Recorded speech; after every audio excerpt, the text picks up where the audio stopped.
maing manunuli, bantog sa lungsod. Sa kabatanunan siya'y kanunay gibantog sa kahilitan. Iyang dalahayt nga labaha, aron niya bisa tumuy sa mga batanon nga gusto na nga. Mula bang sa pagkaulitaw, mugandam na mo birig ug dalaga.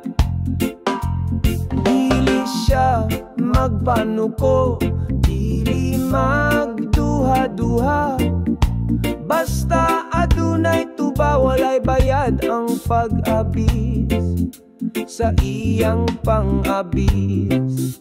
Mayong pagkabutang, si maing andam ug dagana.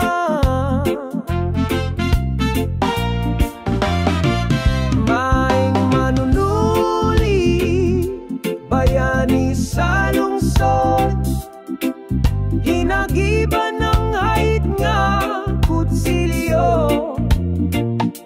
Ikaw ang mag-abis, mga bata nun maglingkod sa bukong. Udlot sa bayabas, maoy tambal ang pagtuli ug pag-abis. Iyang gasa sa tanan, sa mga ginikanan siya respetado. Ang mga bata makulbaan, kung makadungog sa iyang ngalan, kanya magtago. Sino'y maing manunuli, apan sa tuba iyang kalingawan.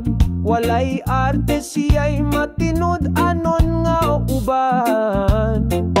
Pagabot sa dapit iyang paglingkod, ang mga amahan magkatawa.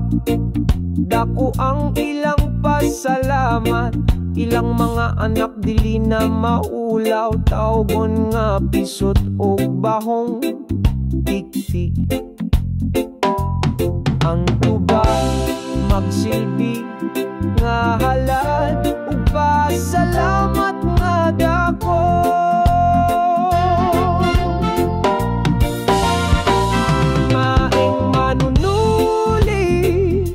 Bayani sa lungsod, hinagiban ng hait nga kutsilyo. Ikaw ang mag-abis, mga bata nun maglingkod sa bukong. Udlot sa bayabas, maoy tambal ang pagtuli ug pag-abis. Iyang gasa sa tanan,